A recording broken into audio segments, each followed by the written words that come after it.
Hello everyone, आज करेंगे हम क्लास 5 की ईवीएस का chapter number 11 force and energy. AIIMS और एड्स पढ़ लेते हैं। एम्स क्या होता है कि हमें बच्चे में क्या चाहिए कि जब ये बच्चा पढ़ ले तो उसके अंदर क्या क्या चीज़ें इनेबल हो जानी चाहिए।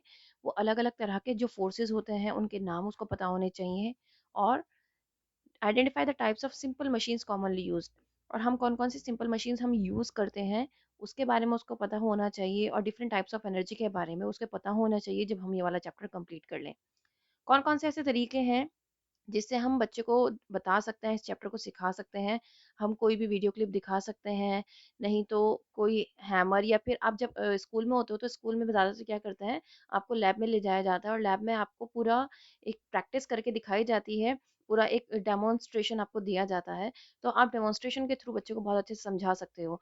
जैसे कि अब कोविड-19 चल रहा है, तो उसमें आपके पास एक बहुत अच्छा ऑप्शन है कि आप यूट्यूब की कोई वीडियो या फिर आप घर पे कोई डेमो करके आप बच्चे को दिखा सकते हो। तो इस तरीके से ये चैप्टर आप अपने बच्चे को पढ़ा सकते हो। तो ये हो गए आपके तरीके कि कौन कौन से हम एड्स यूज कर सकते हैं। नेक्स्ट बात आती है फोर्स की। अब हम फोर्स चैप्टर पढ़ रहे हैं। In class 4 we read that pushing और pulling an object means we are applying a force on an object.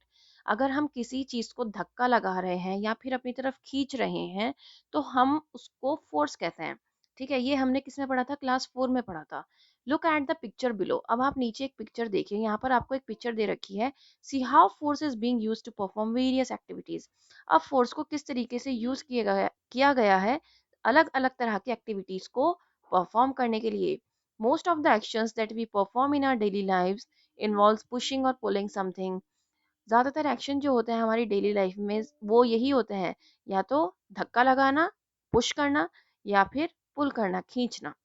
जैसे कि आप मूव अ स्टेशनरी ऑब्जेक्ट, कोई एक स्टेशनरी ऑब्जेक्ट को आप एक तरफ से एक तरफ उठा के भी रख रहे हो तो भी क्या है, वो एक मूवमेंट है, वो भी एक फोर्स है। अब ये स्केच रखा, मैं इसको यहाँ से उठा के इधर कर दूं, इस बुक को आगे सरका दूं, ठीक है, इस बुक को पीछे ले आऊं, तो ये क्या है, ये फोर्स है। ठीक है। और अगर कोई चीज चल रही है, जैसे कोई गाड़ी चल रही है, जैसे आप टॉयज से खेलते हैं, ठीक है, एक फोर्स से आप उसको आगे करते हैं, गाड़ी को भगाते हैं, और फिर उसके बाद आपका दूसरा भाई बहन आके उसको मतलब पकड़ लेता है तो वो वहीं रुक जाती है। तो किसी मूविंग ऑब्जेक्ट को आपने एकदम से रोक दिया, तो ये भी क्या है, फोर्स है। और अगर हमारा कोई मूविंग ऑब्जेक्ट है, हम चाहते हैं वो और तेज भागे, तो हम क्या करते हैं, उसको और तेज भगाने की कोशिश करते हैं। स्लो डाउन करना मूविंग ऑब्जेक्ट को, या फिर उसके डायरेक्शन को चेंज करना, या फिर किसी की शेप को चेंज करना। जैसे आप यहाँ पे देख रहे हो कि पॉट जो है वो बना रहा है, तो उसकी जो शेप है वो रेगुलर चेंज हो रही है। ठीक है, जैसे जैसे उसका व्हील वो घूम रहा है तो उसकी जो पॉट की जो चेंजेस हैं वो हो रहे हैं पॉट में। तो इस तरीके से क्या है, ये सारे फोर्स के एग्जाम्पल हैं। यहाँ पर सब जगह फोर्स यूज हो रहा है। Now, types of forces. There are different types of forces. अब बहुत अलग अलग तरीके के फोर्सेस होते हैं, जैसे कि muscular force, gravitational force, frictional force, elastic force, ठीक है, मैकेनिकल फोर्स, बायोएंट फोर्स। ठीक है, अब हमने कितने तरीके के फोर्स पढ़े? हमने पढ़े 6 तरीके के फोर्स, और ये आपको टिप्स पे याद होने चाहिए। मस्कुलर मतलब जो मसल से रिलेटेड है, ठीक है। ग्रेविटेशनल जो हमारी ग्रेविटी से रिलेटेड है। फ्रिक्शनल मतलब जो फ्रिक्शन से रिलेटेड है। इलास्टिक मतलब जैसे रबर बैंड होती है ना, इस तरह से इलास्टिसिटी उसको कहते हैं। ठीक है, इलास्टिसिटी से जो रिलेटेड है। मैकेनिकल मतलब जो आपका मशीन से रिलेटेड होगा वो मैकेनिकल होगा। बायोएंट फोर्स वो होगा जो आप कह सकते हो कि वाटर की मदद से जो पुश और पुल हो रहा है उसको हम कहेंगे बायोरेंट फोर्स। ठीक है, तो इस तरीके से ये फोर्स के नाम से आप इनके मीनिंग निकाल सकते हो और समझ सकते हो बहुत अच्छे तरीके से। अब हम इनको डिटेल में पढ़ते हैं। मस्कुलर फोर्स कौन से होते हैं? When we push, pull और lift something, we apply muscular force। जब हम किसी चीज को धक्का लगा रहे हैं, किसी चीज को खींच रहे हैं, या फिर किसी चीज को उठाकर रख रहे हैं, तो इसमें हम क्या कर रहे हैं, मसल्स का यूज कर रहे हैं। ठीक है, तो मस्कुलर फोर्स हो गया। Gravitational force. On television you must have seen astronauts floating in space. आपने देखा होगा एस्ट्रोनॉट्स को कि वो स्पेस में जाके फ्लोट करने लगते हैं। ऐसा क्यों होता है? क्योंकि वहां पर जीरो हो जाती है ग्रेविटेशन। ठीक है, तो वहां पर वो क्या होता है, फ्लोट करने लगता है, उड़ने लगते हैं, तैरने लगते हैं। We are able to stay on the ground because of gravitational force. हम यहाँ पर ग्राउंड पर खड़े रहते हैं वो सिर्फ और सिर्फ इस वजह से क्योंकि यहाँ पर ग्रेविटेशनल फोर्स है। Next one is frictional force. Why does a rolling ball stop after some time? आपने देखा होगा, आप बच्चे बॉल से खेलते हैं घर में, तो वो थोड़ी देर बाद वो रुक जाती है। वो होती है फोर्स ऑफ फ्रिक्शन की वजह से। Frictional force slows down a moving object. जो फ्रिक्शनल फोर्स होता है वो मूविंग ऑब्जेक्ट को धीमा कर देता है, रोक देता है। We are able to walk because of frictional force. हम चलने में सक्षम इसलिए हैं क्योंकि फ्रिक्शनल फोर्स यहाँ पर है। Elastic force, a stretched rubber band regains its original position on being released because of elastic force। आपने कभी कोई रबर बैंड देखा है? उसको अगर आप ऐसे करके खींचोगे तो वो एक टाइम तक खींचेगी, एक इस एक्सटेंट तक खींचेगी, उसके बाद वो अपनी उसी पोजीशन में आ जाती है जो होती है उसकी। ठीक है, तो elastic forces arises when a body deforms. अब इलास्टिक फोर्स कब होते हैं? जब उनकी बॉडी में कोई डिफॉर्मिटी आ जाती है। डिफॉर्मिटी का मतलब हो जाता है कुछ उसमें कमी आना, तभी इलास्टिक फोर्सेस आते हैं, अराइज होते हैं। ठीक है, जैसे कि यहाँ पर इलास्टिक फोर्स आप यहाँ पर देख सकते हैं। ठीक है, ये यहाँ पर खींचेगा तो आपने देखी होगी, एक गुलेल कहते हैं इसको, और ये हमने बचपन में बहुत यूज की है। तो यहाँ पे रख के बंदरों को आजकल मारा जा रहा है, गांव में बहुत बंदर हो रहे हैं, तो वो यहाँ पर पत्थर रख के वो बंदरों को मारते हैं। तो ऐसा करके क्या होता है, ये इलास्टिसिटी को वो कर रहे हैं, इलास्टिक फोर्स है यहाँ पर प्रेजेंट है। Mechanical force, most simple machines make use of mechanical forces. जो बहुत सिंपल मशीन्स होती हैं वो मैकेनिकल फोर्स का यूज करती हैं, जैसे कि सीजर्स। ठीक है, कि हम किसी चीज को काट रहे हैं तो क्या है वो मैकेनिकल फोर्स है। तो सीजर भी क्या होगा, सिंपल मशीन, उसमें हमारा जो फोर्स लग रहा है वो मैकेनिकल है। Buoyant force, if we push down a mug और a block of wood floating on water, we feel an upward thrust.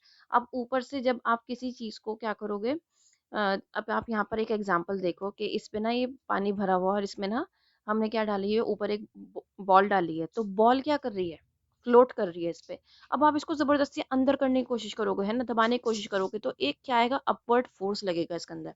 वो जो अपवर्ड फोर्स है ना, वही क्या है, ये बायोएंट फोर्स है। ठीक है, the force acts on every object even on you when you enter a swimming pool. जब हम भी एंटर करेंगे ना स्विमिंग पूल में, तो हमारे ऊपर भी जो फोर्स लगेगा वो कौन सा फोर्स होगा, बायोएंट फोर्स होगा। Now simple machines are tools which make our work easier and faster. Simple machines वो होती हैं जिनसे हमारा जो वर्क है वो बहुत इजी भी हो जाता है, फास्ट भी हो जाता है, और हमारा जो it helps us to do work by applying force at a convenient point which either changes the direction of force or increases the force applied। Basically कहने का मतलब ये है कि जब हम कोई भी काम करते हैं तो वो हमारे लिए बहुत ज़्यादा इजी हो जाता है। इसमें या तो आप फोर्स अप्लाई कर रहे हो या फिर कोई डायरेक्शन दे रहे हो उनको, और वो फोर्स अपने आप इंक्रीज हो रहा है। ठीक है, तो इस तरीके से आपने क्या किया, सिंपल मशीन का यूज़ करके आपने अपने फोर्स को कम किया। Some examples of simple machines are lever, inclined plane, wheel and axle, pulley and screw. यहाँ पर ये कुछ एग्जांपल्स दे रखे हैं कि किस तरीके से आप अपने जो मशीन्स के थ्रू क्या कर सकते हैं, अपने फोर्स को कम कर सकते हैं, फोर्स को अप्लाई किस तरीके से कर सकते हैं। Next one is levers. commonly used tools like scissors, pliers, screwdrivers and hammers are levers। सो जाओ। Have you seen someone using a rod to lift a heavy rock? अब बेसिकली क्या है कि जितने भी आप टूल्स यूज करते हैं रेगुलर यूज में रहता है आपके, जैसे कि सीजर्स रहती हैं, ठीक है, स्क्रू ड्राइवर्स और हैमर्स तो नहीं रहते हैं, ना ही प्लायर्स रहते हैं, लेकिन सीजर्स आपके रेगुलर यूज में रहते हैं। तो इन तरह की चीज़ों को हम क्या कहते हैं, लीवर्स कहते हैं। क्या तुमने कभी किसी को रॉड को लिफ्ट करके देखा है, lift a heavy rock using a rod, मतलब रॉड के थ्रू किसी हैवी रॉक को लिफ्ट करते हुए देखा है? तो आप यहाँ पर देख सकते हो कि एक रॉड के थ्रू क्या कर रहा है, वो एक हैवी रॉक को लिफ्ट कर रहा है। वो क्या करता है, he pushes one end of the rock under the rock to be lifted. अब वो एक तरफ से क्या करेगा, उसको पुश करेगा, और उससे क्या होगा, वो लिफ्ट हो जाएगा, थोड़ा सा ऊपर हो जाएगा, और वो आगे ढकेलना मतलब रोल होना स्टार्ट हो जाएगा। A small stone is kept as a support for the rod. Very close to the rock under the rod, he uses a downward force on the other end of the rod. The rock is lifted upwards. Here, the rod is a lever. The weight lifted by the person is the load. अब आप यहाँ पर देखो, इस example में क्या बताया गया है कि आप ये हैवी लोड जो है, ये लोड है आपका, ठीक है, इसको क्या कर रहे हो आप, एक रॉड के थ्रू इसको हल्का सा उठा रहे हो। अब इसको उठाने में आपने क्या किया, एक छोटा सा जो पत्थर का पीस था उसको एक इसके नीचे रखा। ठीक है, अब जो ये रॉक है अपवर्ड लिफ्ट हो जाएगा ऐसा करने से। लेकिन यहाँ पर कौन लीवर का काम कर रहा है, क्योंकि एफर्ट कौन लगा रहा है, ठीक है, ये रॉड की वजह से एफर्ट लग रहा है, तो ये है लीवर। ठीक है। और the weight lifted by the person is the load, जो वेट लिफ्ट कर रहा है पर्सन वो क्या है, लोड। अब ये क्या हुआ, लोड हुआ, ठीक है। The point of support or the pivot joint of the rod where it touches the small stone is the fulcrum। अब जहाँ पर ये छोटा सा टच हो रहा है, इसको हम क्या कहेंगे, फलक्रम कहेंगे। The force used is the effort, जो फोर्स यूज हो रहा है उसको हम क्या कहेंगे, एफर्ट कहेंगे। बेसिकली जिस पे लोड जो है, लोड जो है कौन सी चीज़ है जिस पे आप फोर्स लगा रहे हो कि वो उठ जाए, उसको हम क्या कहेंगे, लोड कहेंगे। एक आपने छोटा सा पीस रखा था जिसके थ्रू आप उस लोड को उठा रहे हो, ठीक है, उसको हम क्या कहेंगे, फुलक्रम कहेंगे। जिस चीज से उठा रहे हो वहां पर एफर्ट लग रहा है थोड़ा सा, तो वो क्या हो गया आपका, एफर्ट लगा रहे हो वहां पर, ठीक है। बेसिकली छोटे छोटे पॉइंट्स है जो आपको पता होने चाहिए। Levers can be classified according to the position of the fulcrum, the load and the effort। अब इसी के बेसिस पे क्या हो रहा है, लिवर्स को क्लासिफाई किया गया है कि भाई उसकी पोजीशन क्या होगी, किसकी पोजीशन, फुलक्रम की, लोड की और एफर्ट की, ठीक है। इसके बेस पे क्या किया है इन्होंने, लिवर्स को क्लासिफाई कर दिया है। When the fulcrum is in between the load and the effort, it is called first class lever। अब fulcrum लोड और एफर्ट के बीच में है तो ये क्या है, फर्स्ट क्लास लीवर। और if the load is in between the fulcrum and the effort, fulcrum और एफर्ट के बीच में है लोड, तब क्या होगा, सेकंड क्लास लीवर। और अगर एफर्ट जो है, when the effort is in between the fulcrum and the load, effort जो है फल्क्रम और लोड के बीच में तो वो है थर्ड क्लास लीवर, ठीक है। अब लीवर्स के भी टाइप्स हैं तो वो हम नेक्स्ट वीडियो में पढ़ेंगे, क्योंकि ये वीडियो अगर मैं इसमें पढ़ाने लग जाऊंगी तो फिर वो बहुत ज़्यादा लेंदी हो जाएगी, तो उसमें आप बोर हो जाओगे, ठीक है। तो आगे की वीडियो में हम इसके जो क्लासिफिकेशन है वो पढ़ेंगे लीवर्स के, ठीक है। फिर मिलते हैं एक नई वीडियो में। Bye bye, thank you.